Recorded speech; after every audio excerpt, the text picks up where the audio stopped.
বলেন কি নাম আপনাদের বাচ্চার? মোহাম্মদ জিলানি ভুইয়া। জিলানি ভুইয়া। বয়স কত এখন?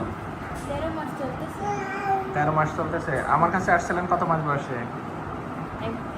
প্রথম আসছিলাম যে দেশের পয়সন বয়স 7 মাস ছিল। হ্যাঁ। তারপরে এখন আসছে 1 বছর। 1 বছর পরে আসছিলেন। হ্যাঁ, ও কি সমস্যা ছিল জিলানির? ওর মার পিছনের পিছনে একটা টিউমার দেখি, পিছনে টিউমারের মতন ছিল। জি পিছনে একটা টিউমারের মতো ছিল। হ্যাঁ, এটা এখন অপারেশন হয়েছে। এটা লাইপোমাইলোমেনিঙ্গোসিস বলে। চর্বির মতন গোটা ছিল না? চর্বির মতন, হ্যাঁ চর্বির মতন। এটা আমাকে দেখানোর পর আর কোনো ডাক্তারকে দেখাইছিলেন? তারা কোনো ভয়ভীতি দেখাইছিল? হ্যাঁ, আরেকজনকে দেখাইছিলাম, বলছিল যে পায়ের শক্তি কমে যাইব, তারপরে পয়সা পায়খানা নিয়ন্ত্রণ থাকবে না, এগুলো বলছিল।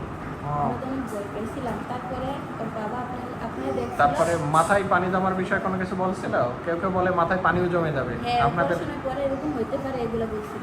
অপারেশন পরে এগুলো হতে পারে। আপনাদের অপারেশন কতদিন হলো আমার কাছে অপারেশন করা? 1 মাস হয়েছে। 1 মাস হয়েছে। এতে 1 মাস পরে যে আপনি আসছেন, বাচ্চার পায়ের শক্তির কি অবস্থা?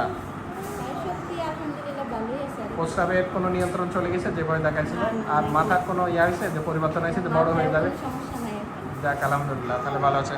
জিলানি কি অবস্থা তোমার? কি অবস্থা? তো ভালো ভালো আছে? জি। ভালো। জি। হ্যাঁ ভালো আছে।